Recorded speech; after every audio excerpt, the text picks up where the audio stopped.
계속 서신 채로 말씀 봉독하시겠습니다.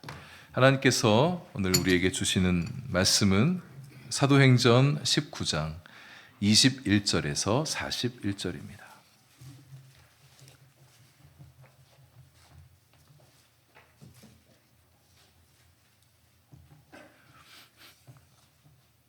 사도행전 19장 21절에서 41절까지 우리 말씀 봉독은 21절에서 32절까지 하시겠습니다. 한 절씩 교독합니다. 이 일이 있은 후에 바울이 마게도냐와 아가야를 거쳐 예루살렘에 가기로 작정하여 이르되 내가 거기 갔다가 후에 로마도 보아야 하리라 하고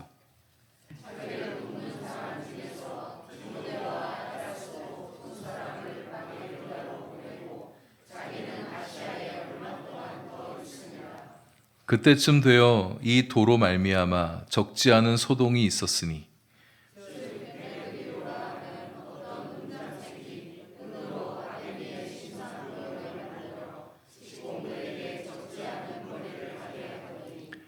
그가 그 직공들과 그러한 영업하는 자들을 모아 이르되 여러분도 알거니와 우리의 풍족한 생활이 이 생업에 있는데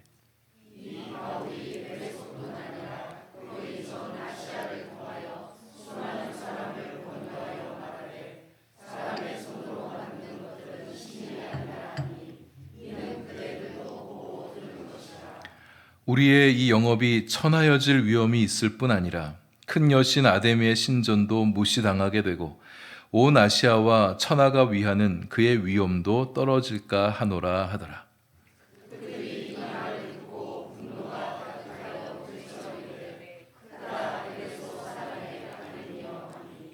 온 시내가 요란하여 바울과 같이 다니는 마게도냐 사람 가이오와 아리스다고를 붙들어 일제히 연극장으로 달려 들어가는지라.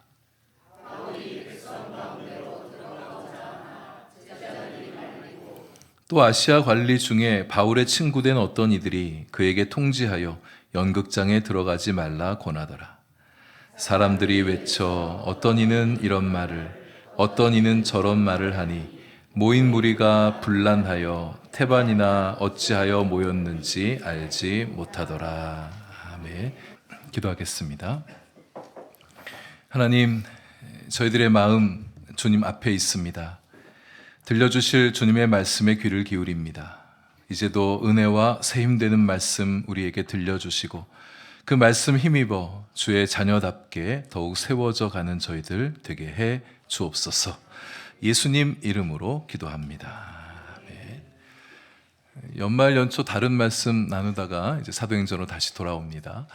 사도 바울은 에베소에서 약 2년, 최소 2년 3개월 이상 그렇게 머물며 말씀 사역을 펼치게 됐죠.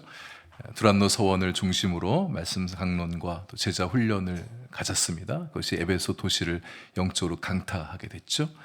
말씀 사역과 함께 치유와 신유의 은사들도 나타나게 되었고 악귀들이 쫓아나는 일도 일어났었고 마술사들이 자기들이 가지고 있던 책들을 무가치한 것들로 여기면서 불태우는 사건들도 일어나게 됐습니다.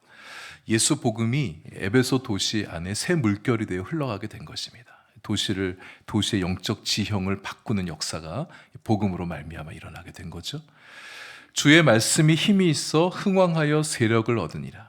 그렇게 말씀으로 힘을 얻게 되어지면 부흥이 일어나게 됩니다. 사람들 변화시켜요. 세상을 뒤흔듭니다. 여러분의 존재와 신앙과 삶에도 말씀이 힘이 있어 부흥이 일어나게 되기를 축복합니다.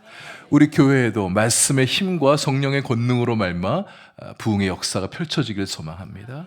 우리가 살아가는 이 세상에도 말씀의 힘과 성령의 권능으로 치유되고 회복되고 새롭게 된 역사가 나타나기를 소망합니다.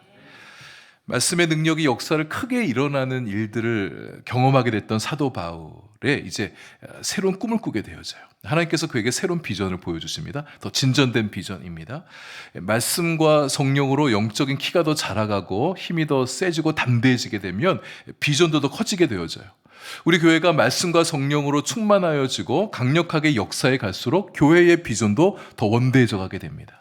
우리 개개인에게도 말씀과 성령의 역사가 힘있게 역사하게 되어지면 나타나게 되어지면 우리 개인의 비전도 꿈도 더 커져가게 되는 거예요. 로마도 보아야 하리라. 바울의 눈에 로마가 들어오게 됐습니다. 동남아 여행 다니는 거 이제 좀 질린다. 이제 유럽 여행도 좀 가보자. 로마 여행은 나의 버킷리스트. 뭐 이런 게 아니잖아요. 제국의 수도였던 로마에 들어가서 예수 복음을 전하고 구원의 열매들을 맺어가고 로마 교회를 더욱 힘있게 든든하게 세워가고자 하는 비전이 바울의 가슴 안에 들어오게 된 거예요.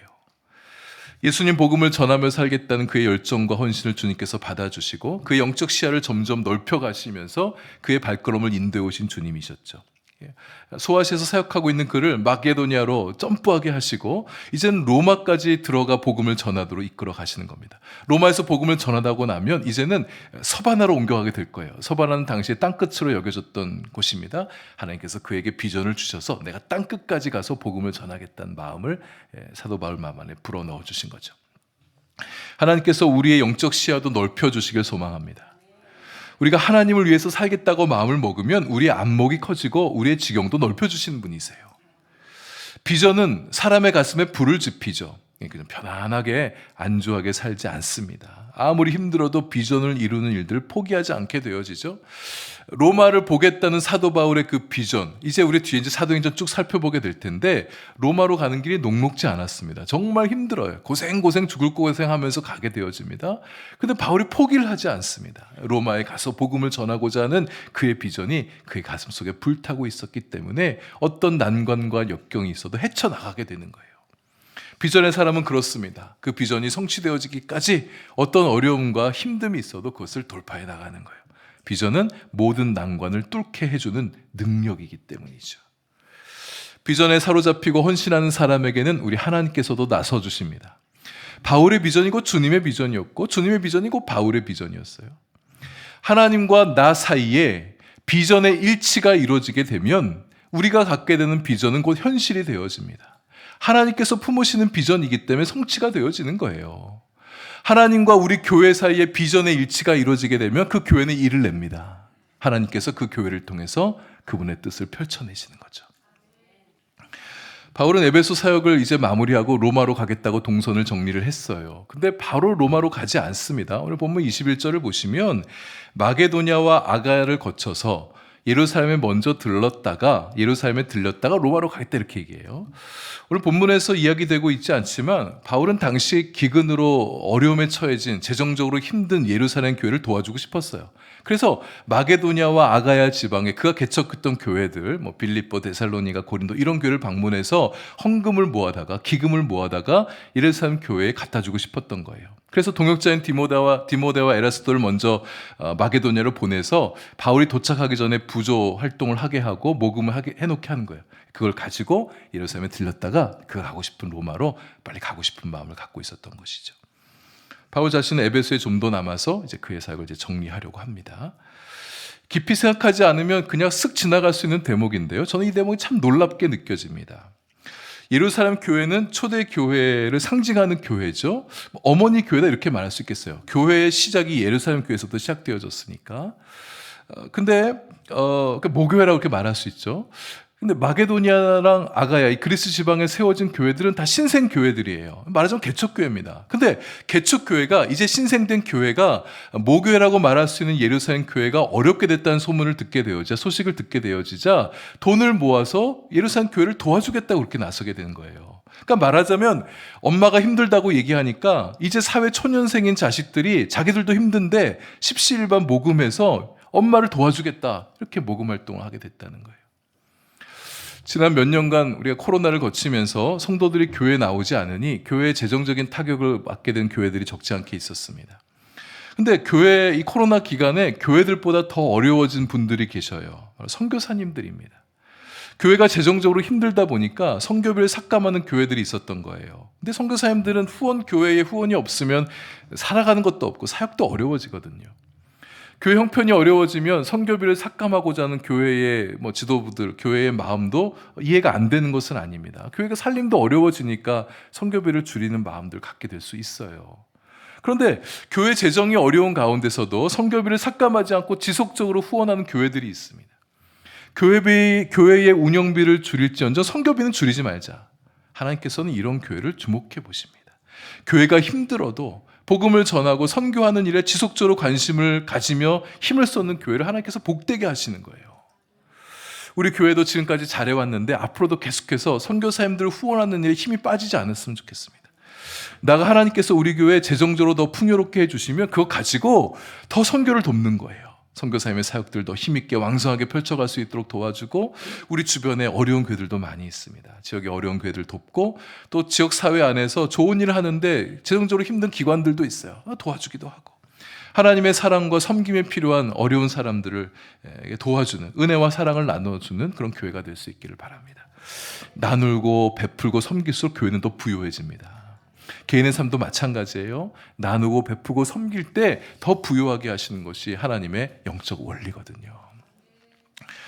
바울이 아직 에베소를 떠나기 전입니다. 큰 한 사건이 발생하게 되어집니다. 이게 바울이 전한 복음 때문에 일어나게 된 일인데, 복음이 에베소를 지배하고 있던 영적 세력을 타격하는 사건이 일어나게 됩니다. 에베소를 영적으로 지배하고 있던 어둠의 세력, 큰 두 가지 세력을 얘기하자면, 하나는 마술사였어요. 마술의 힘이 에베소를 영적으로 장악하고 있었습니다. 근데 이제 복음이 이 힘을 이제 해체시키는 사건이 있었죠. 우리가 읽었던 본문 위에 나온 대목이고요. 이제 복음은 에베소에 남아있는 또 다른 힘을 무력화시키려고 합니다. 곧 아데미 우상 숭배예요. 이게 어떻게 사건이 전개되느냐? 사건의 발단은 이렇습니다. 데메드리오라 이름하는 사람이 있었습니다. 이 사람이 아덴의 신상 관련된, 아덴의 여신 관련된 은세공업자입니다. 아덴의 신상의 미니어처를 만들어서 돈을 버는 사람이었었어요. 근데 에베소에는 이 업에 종사한 사람들이 많이 있었다고 얘기합니다. 24절에 보니까 그들이 거둬들인 수입도 적지 않았대요. 26절에 동종업자들 자기들끼리 수덕수덕 했던 얘기가 있었는데, 그걸 들어보니까 자기들이 이 사업 때문에 풍족한 생활을 누리고 있다, 이렇게 말합니다. 그러니까 돈벌이 꽤 되는 직업이었다는 거죠. 근데 바울이 전하는 복음 때문에 신상 모형 판매 매출이 줄어들기 시작하게 되는 상황이 발생하게 된 거예요. 이에 가장 열받은 데메드리오라는 사람이 이제 앞서게 되는 거예요. 일종의 조합원들을 모아서 그들을 선동하고 바울의 복음을 대적하기 시작한 겁니다. 아데미는 그리스 신화에 나오는 아르테미스 여신을 얘기합니다. 로마 제국 전역에서 풍요와 순결의 여신으로 추앙되고 있는 신인데요. 로마 제국 고대의 당시 7대 불가사의 중에 하나가 아르테미스 신전인데, 이게 바로 에베소에 있었습니다. 문헌에 보면 길이가 128m, 폭 66m의 땅 위에 18m 높이의 기둥 127개가 떠받들고 있는 아주 어마어마한 큰 신전이었대요. 국제축구연맹 FIFA에서 규정한 축구장 규격 사이즈가 있습니다. 표준 규격 사이즈가 길이가 105m, 폭이 68m라고 얘기하거든요. 그러니까 보통 축구장보다 조금 더 긴 땅 위에 세워진 신전이에요. 그러니까 당시 고대인들을 압도할 만큼 어마어마한 큰 신전이 에베소에 세워졌던 거죠. 그러니까 에베소의 랜드마크라고 말할 수 있겠습니다. 수많은 사람들이 구경하러 오는 거예요. 특히 아데미 신을 위한 축제가 5월 달에 열렸었는데, 이 축제가 열리면 수많은 사람들이 와서 제사도 하고 또 축제도 즐기고, 일종의 기념품 샵에 들러서 아데미 신상 미니어처를 구입해 가곤 했던 거예요. 근데 이 아데미 신상 모형이 불티나게 잘 팔렸던 이유 중에 하나는 이 아데미가 당시 가문의 수호신으로 여겨지고 있었기 때문이에요. 집집마다 없는 집이 없는 겁니다. 은으로 만들었으니까 꽤 값이 나갔을 텐데, 사람들이 다 사가는 이유는 이게 있어야 우리 집을 지켜준다고 믿으니까, 우리 집안에 수호신이니까 다 사가게 되는 거예요. 세계 최고의 아데미 신전이 에베소에 있습니다. 또 에베소 시민뿐만 아니라 축제 기간에 수많은 사람들이 몰려와서 축제를 즐기면서 돈을 많이 쓸 거 아니에요. 또 신상 모형도 사가게 됩니다. 돈벌이가 꽤 되는 직업이었을 거예요. 이 데메드리오라는 사람은 신상 모형을 제조하여 기념품 샵에 납품하는 일종의 한 회사의 사장이라고 볼 수 있겠죠. 그가 자기네 직원들 다 불러 모읍니다. 동종업계 종사들 다 불러 모아요. 각 다른 회사 사장들, 또 뭐 기술자들, 판매 영업사원들 다 불러 모으는 거예요. 그러면서 성토 대회를 엽니다. 그게 이제 25절부터 27절에 나온 얘기예요. 바울이란 작자가 하는 말을 들어보세요. 이 바울이 에베소뿐만 아니라 아시아 거의 전역의 사람들에게 사람의 손으로 만든 신은 참신이 아니다, 이런 말을 하고 다녀요. 여러분들 들어보셨죠? 바울을 통해 복음이 온 세상에 전역에 얼마나 퍼져가는가를 잘 말해준 대목이기도 해요. 사람의 손으로 만든 것은 신이 아니다, 이 말이 영향을 가지게 됐다는 거예요. 그냥 뭐 그런 말도 누가 하되, 바울이라는 사람이 하되 이 정도로 넘어가는 게 아니라, 그 말을 듣고 아데미 신상 판매가 줄어들었다는 거예요. 사람들이 그걸 안 사기 시작했다는 말입니다. 복음의 영향력인 거예요. 복음의 영향력이 아시아 진역을 좀 퍼져가고 있구나. 복음은 그렇게 사람들의 잘못된 생각과 신념을 뒤흔들기도 합니다. 우리가 복음을 전할 때 담대할 수 있는 근거가 여기에 있습니다. 우리가 복음을 전하는 거 망설이지 않았으면 좋겠어요. 내가 복음을 전할 때 우리 성도님들 착하신 분들이 많다 보니까 아니 나름대로 생각과 신념을 가지고 잘 살아가고 있는 사람들에게 왜 괜히 복음을 얘기해서 그들의 삶을 막 이렇게 헷갈리게 만들고 막 이렇게 잘 살고 있는 사람 괜히 귀찮게 하나 이런 마음 갖는 분들이 계신데 여러분 그러시면 안 됩니다. 잘못된 신념과 잘못된 생각 속에 빠져 살아가고 있는 사람들 구원해내는 일이잖아요. 예수님 믿어야 구원받잖아요. 예수님이 길이요 진리요 생명이라고 말씀하시는데 왜 우리가 복음을 전할 때 쭈뼛쭈뼛 하냐는 말이에요. 그들이 주님을 알고 있지 못하면 잘못된 생각과 신념 속에 잡혀 있는 건데 예수 복음의 위력을 믿으십시다. 우리가 담대히 복음을 전하면 성령께서도 강력하게 역사해 주세요. 복음은 모든 우상을 파는 능력이라 말씀하셨습니다. 고린도후서 10장 5절 말씀에 복음은 하나님을 대적하여 높아진 것들을 다 무너뜨리고 모든 생각을 사로잡아 그리스도 앞에 복종케 하는 능력이다 이렇게 가르쳐 주셨어요. 복음의 힘을 믿으셔야 됩니다. 근데 복음의 엄청난 위력에 이 빛의 강력한 공격에 결국 어둠의 세력은 굴복하기 마련인데 그냥 순순히 물러서지 않아요. 저항합니다. 막공격을 시도해요. 사단이 어둠의 영이 데메드리오를 선동해서 사람들을 부추기게 되죠. 근데 데메드리오가 굉장히 영악한 사람입니다. 어떻게 말해야 사람들의 마음으로 움직일 수 있을지 잘 아는 사람이에요. 그냥 팩트만 말해서는 동업자들의 마음을 움직이기가 힘듭니다. 27절 보세요. 어떻게 얘기하냐? 우리의 이 영업이 천하여질 위험이 있다. 그러니까 단순히 경제적인 타격 받는 정도가 아니라 바울의 말대로라면 우리가 헛된 우상을 만든 제조업자들이 아니냐. 그럼 사람들이 우리를 보면서 저 하찮은 직업하는 형편 쓸데없는 무가치한 직업을 가진 사람들이라고 폄하하지 않겠느냐. 직업 자체의 생존 여부가 걸린 일이라고 호소하는 겁니다. 또 나아가 그의 선동이 더 나아가게 되는데 이제 경제적인 실리를 넘어서 명분에 호소하고 있습니다. 사람들은요, 자기 실리 때문에 움직이는 것처럼 사람들에게 느껴지게 되면 자기 주장을 왠지 막 펼치기를 좀 꺼려하는 경향이 있어요. 아, 지 욕심 때문에 저러는구나. 그런 마음은 누가 알게 될 것 같으면 좀 움츠러든단 말이에요. 근데 명분이 실리게 되면 자기 주장에 자신감이 생기게 됩니다. 이거는 큰 여신 아데미 신전이 무시당하는 거다. 아데미 여신이 어떤 존재냐? 천하가 받들어 존경하며 숭배하는 여신인데 바울이 전하는 말 때문에 아데미의 위험이 떨어질까 염려가 되어진다. 우리 이렇게 가만히 있으면 안 된다. 아데미를 무시하는 저 바울을 대적하여서 아데미 여신의 위상을 높여드리고 그의 신전도 거룩하게 보존하고 나아가 우리 생업도 잘 지켜가자고. 핵심은 돈벌이에 있지만 그럴듯한 명분이 함께하니까 이 은색업자들이 다 함께 당당하게 일어날 수 있었던 거예요. 데메드리오 연설에 격하게 감동받은 사람들 안에 분노심이 일어나게 됩니다. 데메드리오가 이끄는 사람들이 자극적인 구호를 외치면서 막 가두시를 벌이는 거예요. 크다 에베소 사람의 아데미여. 이 말을 좀 더 자연스럽게 번역하면 에베소의 아데미여 위대하다 이런 말이에요. 에베소의 아데미여 위대하다 막 이런 말을 계속 외치면서 좀 가두시를 하는 거예요. 근데 이 구호는 갑자기 만들어진 급조된 구호가 아닙니다. 아데미 축제가 벌어질 때마다 열성적인 신도들이 함성을 지르면서 자신의 신앙을 표현할 때 했던 기도 문구 중에 하나인 거예요. 에베소의 아데미여 당신은 위대합니다. 근데 이 말은 가만 보면 바울을 전하는 복음을 대적하는 의미가 이 안에 내포되어 있는 것입니다. 바울의 복음을 한 번쯤은 들어봤을 시민들이요, 복음에 흔들리지 말고 우리의 여신 아데미를 찬양합시다. 우리 에베소를 지켜주고 우리 도시를 부유하게 하는 것은 바울이 전한 저 예수가 아니라 우리가 숭배하는 아데미입니다. 이걸 말하는 거예요. 복음에 거슬려 했던 아데미 숭배자들이 거리로 뛰쳐나오게 됩니다. 또 다른 시민들도 이 분위기에 휩쓸려서 거리로 쏟아져 나오게 되는 거죠. 어느새 시민들은 점차 폭도로 변해갑니다. 연극장에 몰려 들어가요. 이 시위 장소로 쓰여졌던 곳이기도 합니다. 당시 문헌에 보면 에베소의 연극장에 수용 인원이 25,000명까지 모일 수 있었대요. 어마어마한 사람들이 모이게 되는 거죠. 몰려가는 길에 바울을 잡아다가 바울을 데려가려고 했었겠지만 어쩌는 일인지 바울은 못 잡았어요. 그러면서 그의 일행이었던 가이오와 아리스타고만 붙들고 영장으로 달려갑니다. 그러니까 이 시민들 얼마나 광분했는가를 보여준 거예요. 달려 들어갔대요. 뛰어 들어갔다는 거예요. 그냥 막 영장으로 막 뛰어 들어간 거예요. 바울이 소식을 듣게 됐습니다. 온 시내가 난리가 났는데 소문을 못 들 리가 없죠. 바울이 가만히 있으면 안 되잖아요. 이 동료들을 데리기 위해 구출해내려고 그 사람들, 시민들한테 달려 들어가려는 거예요. 그래서 제자들이 다 만류하게 되어지죠. 바울에게 에베소 관리 친구들이 있었습니다. 고위 관리들이에요. 이분들이 전가를 보내서 절대 영국장 들어가면 안 된다. 이 광포한 시민들이 무슨 일을 저지를 줄 압니까? 바울을 보호해 주는 거죠. 큰일이 난 겁니다. 바울의 동료들은 지금 위험에 처해 있습니다. 복음도 위기를 만난 거예요.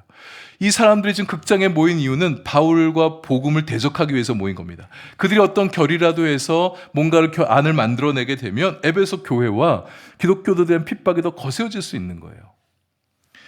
여러분, 마술의 힘은 무력화시켰던 복음이었어요. 근데 제국의 지원을 받는 아데미 우상 숭배까지 뒤엎기는 무리였을까요? 복음이 그만큼의 힘은 없었던 것일까요? 이제 하나님께서 나서십니다. 개입하시는 거예요. 하나님께서 그분의 복음이 약화되어지도록 가만히 보고만 계실 수가 없죠. 믿는 자들이 박해를 당하는데 그냥 내버려 둘 수 없습니다. 상황이 다르게 돌아갑니다. 소동이 크게 일어나고 있는데 이곳저곳에서 다양한 구호들이 외쳐지면서 함성 소리가 들리는데 테반의 군중들이 자신들이 우리가 여기 왜 와 있지를 몰랐다고 얘기합니다. 그냥 고함치며 흥분하지만 비이성적 광기만 난무할 뿐 무엇 때문에 이러고 있는지 모르는 거예요. 군중 심리의 어리석은 실상을 보여주고 있습니다. 이때 재미있는 사건 하나가 슬며시 끼어들게 됩니다. 유대인들이 알렉산드라는 사람을 앞으로 들이밀면서 그 사람이 뭔가를 말을 하게 합니다. 근데 무슨 내용인지 성경에서 얘기하고 있지 않기 때문에 우리가 좀 추측을 좀 해야 되는데요. 여기 유대인의 대표자로 나선 알렉산더도 세공업자입니다. 바울이 후에 에베소 교회의 담임 목사라고 할 수 있는 디모데에게 편지를 보냈는데 거기서 이 알렉산더라는 사람이 얼마나 바울을 박해했던 사람인지, 얼마나 괴롭히는 사람인지를 언급하는 대목이 나와요. 알렉산더를 비롯한 유대인의 일부가 세공업에 종사하는 사람들이 있었습니다. 근데 이 사람들이 아데미 신상을 만들진 않았겠죠. 유대인들이니까. 하나님 섬기는 사람이 우상 만들겠습니까? 그러나 세공업을 하고 있는데 바울이 유대인이잖아요. 혹시 바울 때문에 불똥이 자기 유대인들 세공업자까지 튀어서 자신들의 업에 문제가 생기지 않을까 염려가 된 거예요. 그래서 이참에 나서서 바울과 우리는 상관없는 사람이라고 그 입장을 밝히고 바울을 더 공격하고 바울을 폄하하는 그런 언사를 좀 얹기 위해서 나서게 했던 것은 아닌가 이렇게 보여집니다. 근데 로마 제국 내 유대인들의 인상이 좋지가 않잖아요. 알렉산더가 유대인인 것을 알게 되자 말 자체도 꺼내지 못하게 하는 거예요. 그러면서 아데미여, 위대한 여신 아데미여 계속 구를 외치는 겁니다. 그러기를 무려 2시간이나 했대요. 광기가 사로잡으며 시간 가는 줄도 몰라요. 반바울 집회, 반복음 집회가 좀 계속해서 일어나고 있는 거예요. 현상만 보면 두려운 마음이 들 수 있습니다. 여러분 어때요? 여러분 만약 그 2만 5천 명, 수많은 사람들이 모이는 곳에서 복음에 대해서 반대하는 집회가 열어지고 있는 거예요. 제가 바울과 비교하면 안 되지만 송 목사를 규탄하는 대회가 모이는 거예요. 저 복음을 전하는 저 나쁜 놈 없애야 된다. 여러분 그 현장에 있으면 우리 무서운 마음 들지 않겠습니까? 이대로 복음이 힘을 잃어버리게 되는 것일까? 복음을 대적하는 시위가 만약 여기서 확산이 되어서 소아시아 전역에 퍼지게 되어지면 복음의 문을 닫히고 교회들은 문 닫게 되어진 일이 생기게 되지 않을까? 기독교인들 두려운 마음이 들 수가 있는 거예요. 근데 여러분, 이 시위 현장을 달리 보면 이런 집회가 열리고 있다는 그 사실 자체가 오히려 복음의 위력을 반증하고 있는 것이다. 복음이 에베소에서 흥하고 있는 것을 두려워하는 어둠의 세력들이 저항하고 있는 것이다. 수많은 사람들이 아데미를 외치며 고함치고 있지만 그들의 함성은 불안 때문에, 공포 때문에 패배를 인정하고 싶어하지 않는 어둠의 세력의 아우성일 뿐이다. 뭐 다는 그렇지 않지만 대체로 시위하는 건 을들이 시위하잖아요. 우리가 복음을 전할 때 반대하는 사람을 만나고 점잖게 거절하지 않고 거칠게 나온 사람 만날 수가 있습니다. 여러분 그럴 때라도 두려워하지 마십시오. 어둠의 영이 자기가 두려워서 그렇게 윽박지르는 거예요. 복음이 자기가 지배하고 있는 영혼 안에 침투해 들어올까봐, 그를 변화시킬까봐, 그가 예수님 믿게 할까봐, 그래서 자기를 쫓아낼까봐, 자기를 밀어낼까봐 두려워서 불안해서 그렇게 큰 소리 치는 겁니다. 겁박하고 위협하는 거예요.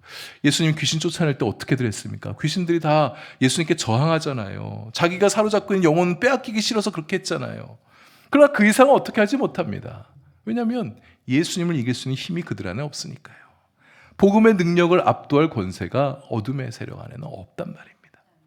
우리에게 이 믿음이 있어야 돼요. 우리가 전하는 복음의 권세를 믿는 믿음이에요.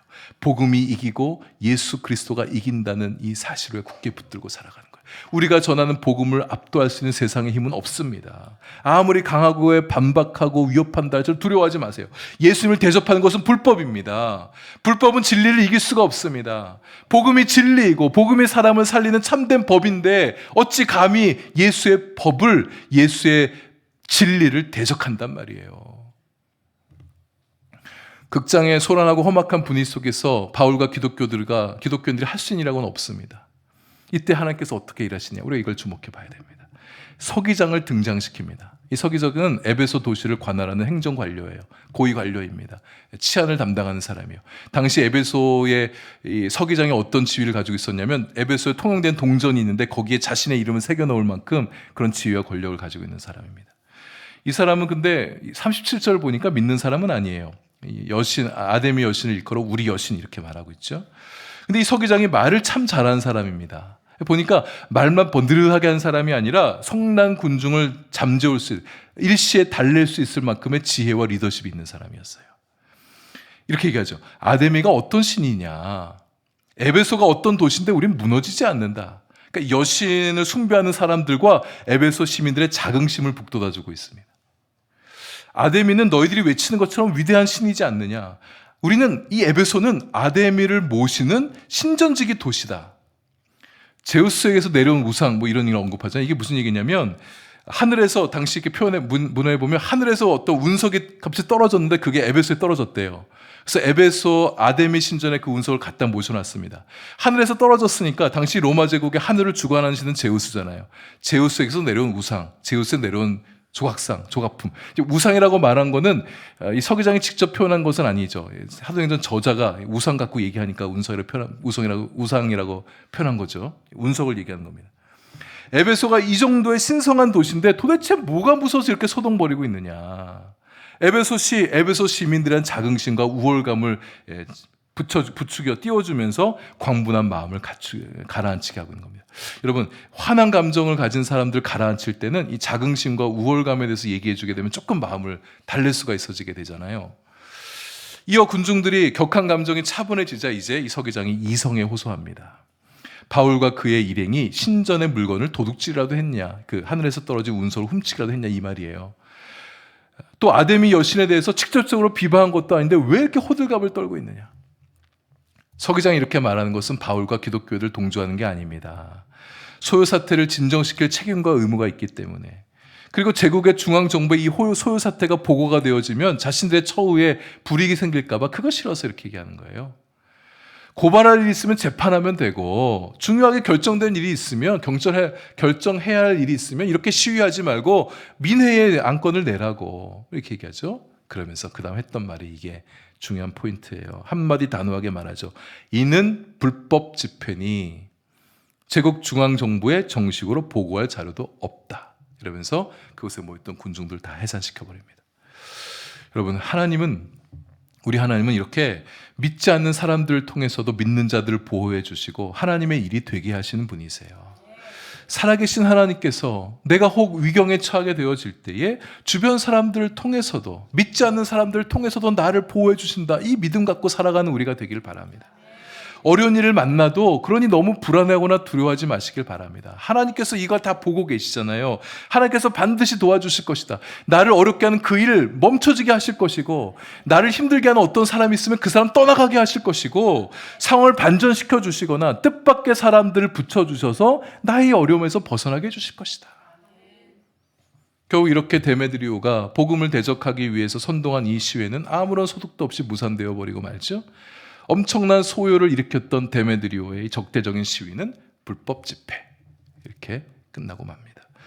여러분, 복음에 대한 저항은 근본적으로 하나님 앞에 불법인 거예요. 하나님의 시각으로 볼 때 복음을 대적하는 거 불법이에요. 복음을 대적하기 위해 수많은 사람들이 모여 난리를 핀다 할지라도 하나님 앞에 그건 불법 집회인 것입니다.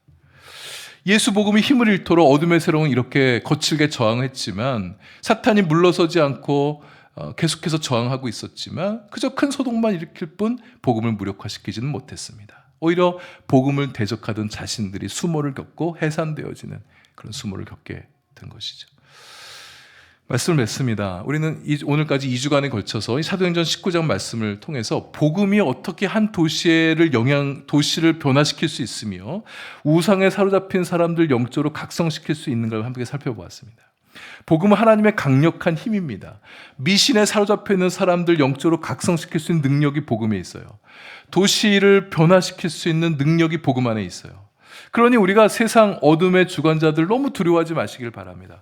복음이 이기는 거예요.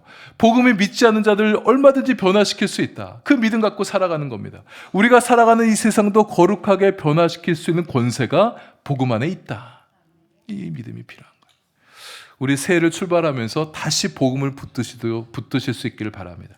복음의 힘을 믿고 복음과 성령의 능력을 믿고 주님의 힘을 믿고 먼저는 그 복음과 성령의 능력이 나 자신을 변화시킬 수 있다는 믿음 갖고 시작해야 돼요. 나 자신은 바뀌지 않으면서 세상 아무리 불평하고 탓하고 다른 사람들 얘기해봐야 말짱 헛건 거예요. 나 자신부터 바뀌어야 되잖아요.